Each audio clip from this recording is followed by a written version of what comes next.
Asia. Remember, this had been done already in Africa with the big scramble for Africa. As you can see in this map, Britain had long controlled India, France controlled Indochina, Spain used to control the Philippines, and so on. The growth of these spheres of influence worried American leaders. Remember, after the Spanish-American War, American influence in Asia slightly increased as the US acquired the Philippines and Guam. The fear was if foreign powers established control over parts of China, Can't touch this. like you can see happening right here, the US would be shut out of the economic opportunities that the region presented. In order to address these concerns, the US Secretary of State, John Hay, issued a series of statements known as the Open Door Notes. In the Open Door Notes, Hay proposed that the various foreign nations share trading rights. What do you think's gonna be under that white box?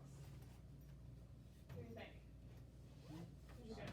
No, there's China, they're standing on top of China, they're putting China up, and there's Britain, there's Italy, there's Germany, there's Russia, there's France, and they're cutting China up. Who do you think's gonna be under that box? US. Let's find out. Rights with the US, and no one nation would monopolize the Chinese market. So instead of cutting up pieces of China for themselves or establishing a sphere of influence, no one nation would have exclusive economic rights over any part of China. Every nation should have access to the Chinese market. It should be an open door. Now this part is important. Technically, China was a free nation, but as we have seen, various European nations and Japan dominated most of China's economic growth and maintained tremendous influence in various Chinese cities and ports. And America's really worried, what if the same thing that happened in Africa, where all these different foreign powers start carving up territory, happens in Asia and the US is left out? Needless to say, resentment over foreigners exploiting China quickly developed. And the most famous group to oppose foreign influence in China were the Boxers. The Boxers were tired of their country, China, being exploited by the rest of the world, were resentful over the presence of Christian missionaries. They got the nickname the Boxers due to their reliance on martial arts. Why do you think they're resentful towards Christians? Towards Christian missionaries? So they're resentful against foreigners, Christian missionaries, and Chinese Christian citizens. Why do you think they would be resentful against Christians? Changing the country? Foreign influence. Foreign influence. Because what happened in Africa? What was the? Do y'all know what happened when everyone was taking over Africa? Why they were taking over Africa? What was their reason? It was spread the faith. Spread the faith. What's the idea behind Manifest Destiny? Spread the faith. Yeah, because God wants us to do this, right? So this is probably why they were resentful.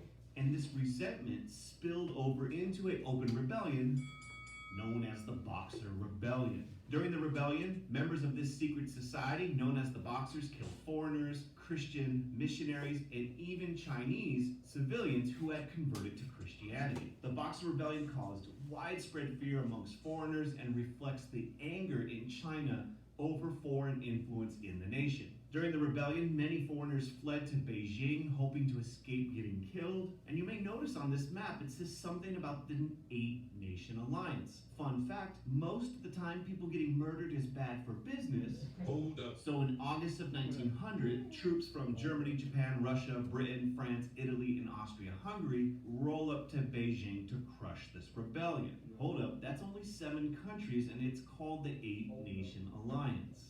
I almost forgot, these foreign troops are joined by a few thousand American soldiers who were sent. Let's take a look at this picture. How That's nice. powerful do you think this picture was back in the day? This was like the power picture back in the day, right? During this time, can you imagine all these countries come together to get rid of this rebellion? Probably a super powerful picture back I in the wonder day. who decided to go postal the smallest in that picture. Oh, good point. There's I 9 didn't realize that. people there. There's not, there's 8. No, there's not. Six. 1, 2, 3, 4, 5, 6, 7, right. Britain. Oh, because Britain had Britain and British Australia and British India. Oh. So I think they counted India as a different country. Yeah, that's what they said. The 8-nation. Okay. But yeah, Britain had. They still have those countries. So yeah. it was like the rebellion was just like ninjas assassinating Christians. It was just yeah, it was like a secret, society, and they were trying to, assassinate them, but they were also, they were creating a war, it was like battles that were Oh. happening, yeah, and so, when the Chinese government found out about this, they kind of called on them to come help them. And because they had all those spheres of Yeah, influence, they pest already had control. all those trade deals in China, think about that, all these countries were already in China, so they kind of saw what was going on. Yeah. And over from the nearby Philippines. That's for sure. After about 2 months of fighting, the Boxer Rebellion was crushed by this international alliance. Thousands of people were killed, the spheres of influence were secured, and China was forced to pay reparations to the various foreign powers. In this particular image, you can see British and Japanese soldiers attacking the Chinese troops. And in the United States, there was concern that after the defeat of the Boxer Rebellion, that European nations and Japan would seek to exert greater control on China. In response, John Hay issued a second series of open door notes, which called for equal and impartial trade with all parts of the Chinese empire.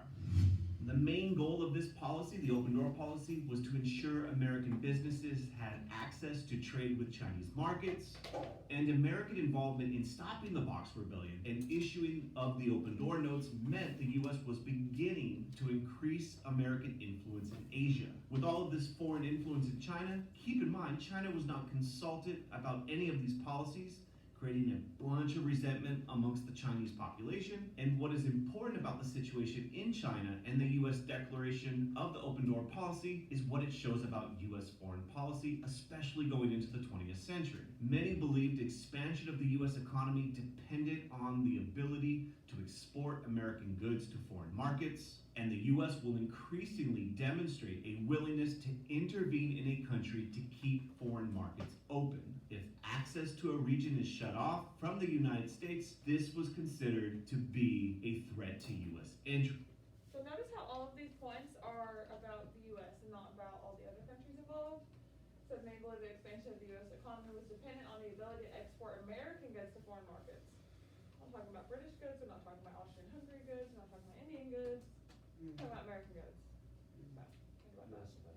Think about how maybe the other countries might have felt. And while most foreign powers come to accept this idea of the open door policy in China, the closing of this market will be exactly what happens as Japan began to emerge as the dominant power in Asia. And the open door policy will be violated when Notice the year, 1941, what happens in 1941?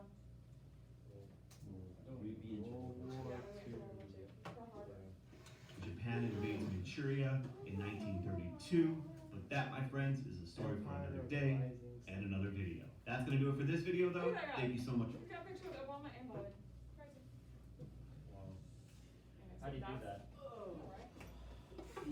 So now we're gonna talk about, He's going to expose Obama's weather machine. And Obama told him, listen, I'll give you a picture. okay,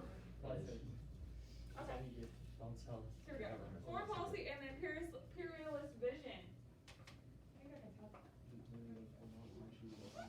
Try stepping on the other. There we go, okay. Imperialism, this is a term on your term list, so it's a policy of extending countries' power and influence through diplomacy or military force. Bless you.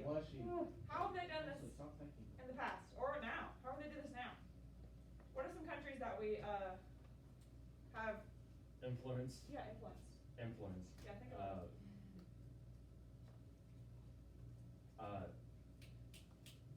Maybe during the Spanish-American War? Cuba.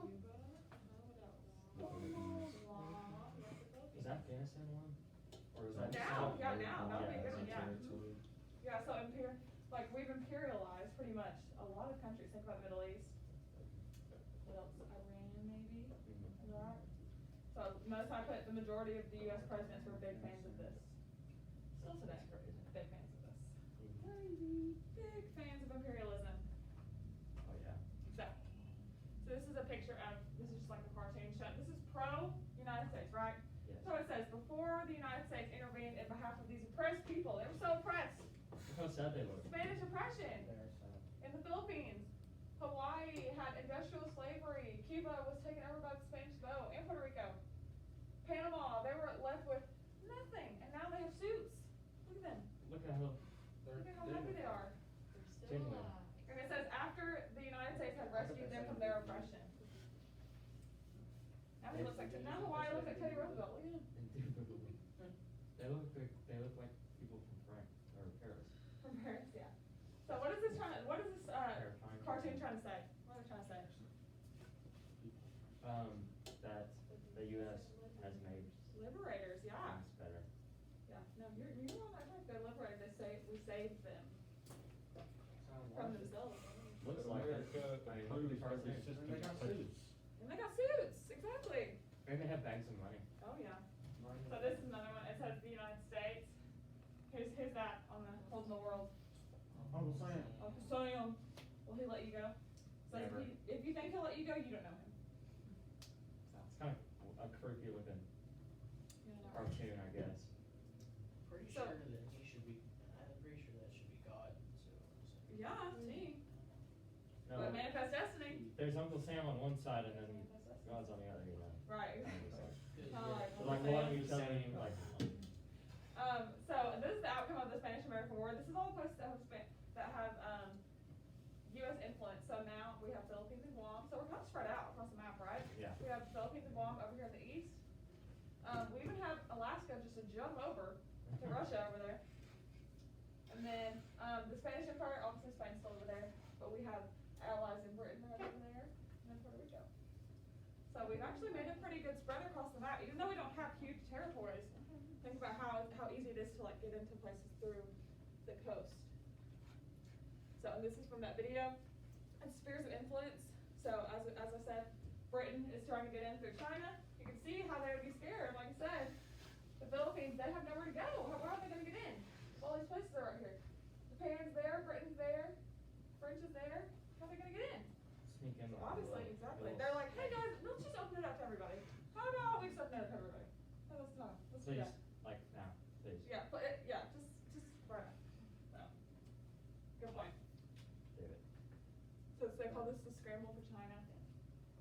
Secretary of State John Hayes called it the open door, China the open door to the east. Why do you think they call it that? Like, where's China geographically? On the coast. On the coast, So, and it's like, if the world is round, which it is, by the way, round. And so, and so if you go, Imagine around.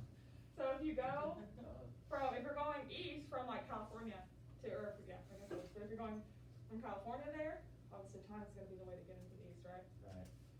So, the open door policy, another term on your list, said no one country should have economic power in China. But all of them should. This occurred in the early 1900s, and this was done by Secretary of State John Hayes. So how do you think Chinese citizens would feel about this? Talk to the people around you. How do you think Chinese citizens would I feel? bet they were like, they're Same letting people, people you talk to me. in through us. They don't want. How do We y'all don't think like Chinese Zoom being citizens virtual would now. feel about I'm this? getting tired of seeing all these Christians. random people Hoodlums. coming in my Right? country. I don't like the rough I people. feel like let's I don't just like like it. more people in the They city. have their own religion, Yeah. so why did they have Table to, that's why 100. they thought that that would dilute their culture. These Christians are coming in here trying to spread their culture, but we already have a culture. So we gotta teach them a lesson, we gotta teach them their place. I don't really care that I did. that they're supporting their own religion, I Yeah, I don't guess. think they do this. Well, they weren't just supporting their own, they were spreading it to others. Very true. I think you're right. They're trying to. They're like, they were waiting in the alleyways and like they're, I saw one grab a kid. Started beating them up with bodies. Uh, Putting God's word in his brain. Saying something. Alright, let's come back. Henry, how do you think Chinese citizens would feel about this? They're probably not very happy Why do you think they're not very happy? because they lost us all what's it called? No, That's it. I'm not happy. No, what's it called? Communism. That Americans sense, but it's their own Chinese sense of I know what you're saying, like nationalism maybe? yeah, Yeah, something like that, nationalism. Good point. sense of Yeah, they're not really, culture maybe, like Chinese culture, they're being taken over by all these different cultures. yeah. That's a good way to look at They're it. being forcibly converted, they're losing their Yeah. individuality. Okay, yeah, That's that's what it was. individuality, That's what I was yeah, that's a trying to good say. one. Individuality, that's a good point. See, in the last class, everyone were talking about like economic, but that's a good point about cultural. ways to think about it, because they didn't really have, their culture was being taken away from them. So what do you think? They have such a rich culture, you know? Yeah, exactly, they definitely do. They've been Like an almost empire for so everything long. they do is like based around the culture. Like, Exactly. Their architecture, and Architecture. How they grow their hair, things like that, yeah, for sure, that's a really good point. Also, you can change what's your What was I gonna say? There, think about too, like, and some places like Alaska, think about on the other side though, maybe some Chinese citizens were maybe happy about this, because that means they wouldn't have to pay import taxes on all these different types of goods. They could get goods from all different types of countries, and they wouldn't have to, it would be a lot cheaper because all the factories are there. Even today, go to China now, go try to get like something that's really expensive in America, it's probably gonna be really cheap in China, because they don't have to pay import taxes. What'd you say? iPhone. Yeah, iPhone, like a MacBook first, they're like $10 in China, and they're real. I'd Or rather, like- I'd rather go to Japan than China. You think? Yeah. Probably around the same. But yeah, so that's, I don't think they would approve of it, but thinking about, you have to think about it both ways too. Maybe they would approve of it. China feels like the off So, brand what's Japan. the sticker on your computer? The top Is that a right. thing is that a thing I can say? Oh, it would be Okay. definitely mine, right? Okay, I keep forgetting that I can tap on I it. don't know how to explain it. Okay, there we go. So what happens is rebellion, because most of them are upset because of their culture. Good point, Sam. I'm really glad you made that point. The Boxer Rebellion begins in 1899, ran mostly by the Qing Dynasty, which is, they had been ruling in China since like the late 1500s. Forever. So a long time, yeah. So this is kind of the end of the Qing Dynasty in China. So you can understand why they were fighting for, There. yeah, forever. Like they were not gonna stop until they had won or until they were all dead. That's kind of what happened.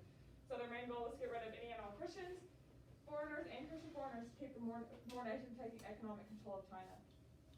So we talked about how in the video they said that maybe Christians, they're taking away Christians because they were being this foreign influence. What do you think? Do you think that means that imperialism and Christianity are aligned nowadays? What do you think that means?